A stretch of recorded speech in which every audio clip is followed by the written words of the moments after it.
As the River Thames winds its way westward towards Henley, it passes the village of Wraysbury, home to the Wraysbury Boatyard. Tim has been here over 20 years, and whilst most of his work revolves around modest but affordable pleasure craft, his real passion is the building and restoration of truly classic wooden boats. Just down the road lives Tim's mate, John Davis. He's a relaxed sort of chap. It's 11 o'clock and he's just got up. John is fortunate in that his house backs onto a quiet backwater of the Thames. Fortunate because John loves boats. It's tricky to tell, isn't it? But it is my back garden, yes, yeah. But we're more interested in boats than we are in gardening. That's pretty obvious, isn't it? Because we've been here for about 19 years, you know. I mean, we collect things, you know. It's just very difficult to refuse a good project or a good boat, you know.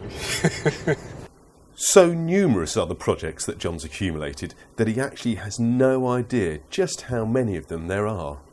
Yeah, I mean, there's a lot of hedges and things, so quite a few are buried in the shrubbery, you know. So I really don't know.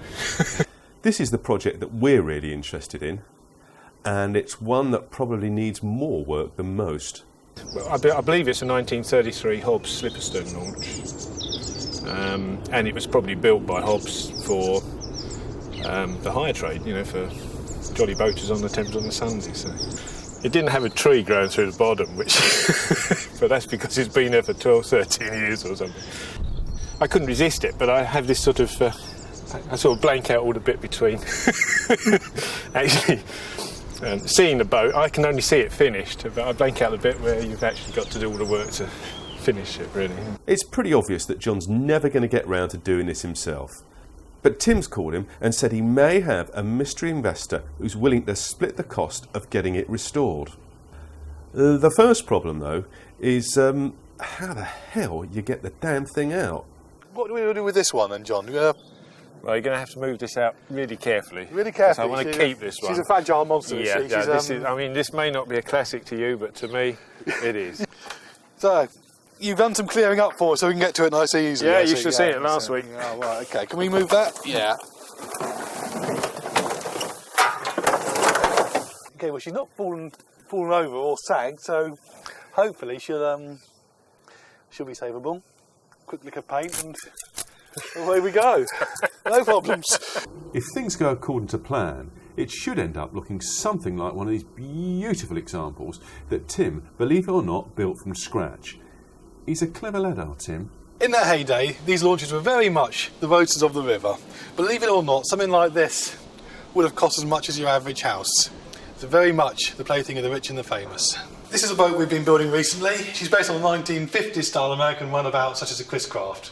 We got a bit carried away with the styling on this one. As you can see, the back of the boat, which is the transom here, instead of being flat as normal and plain mahogany, we've curved.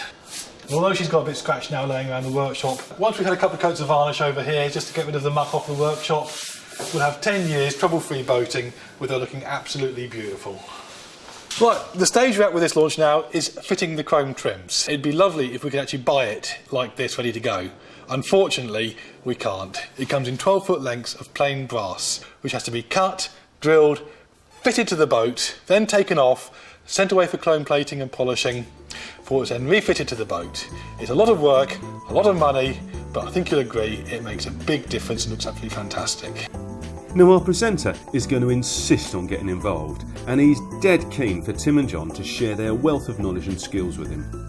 And while the varnish is drying or the glue setting on the classic cruiser, he's going to take the opportunity to find out all those tricks and techniques used to rejuvenate some less exotic but highly popular types of boats. You know, the sort of thing that you or I might buy, or rather like to think we'd buy. And don't worry if you think it's going to be all make and do. There's going to be plenty of inspiration from people who are going to see who've already worked wonders with their own floating wrecks, which are now not only worth quite a few bob, but more importantly, look absolutely fantastic. You see, the great thing about boats is that although chances are most of us are never going to get round to owning one, there's still something in the back of our mind that's saying, well, you know, with the right project and a bit of help, and it's not going to be that expensive. You know, you could do it. It'd be great at weekends to see me chugging down the Thames. Look at that. Oh, I suppose France isn't that far away. What, 12 hours? How hard can it be?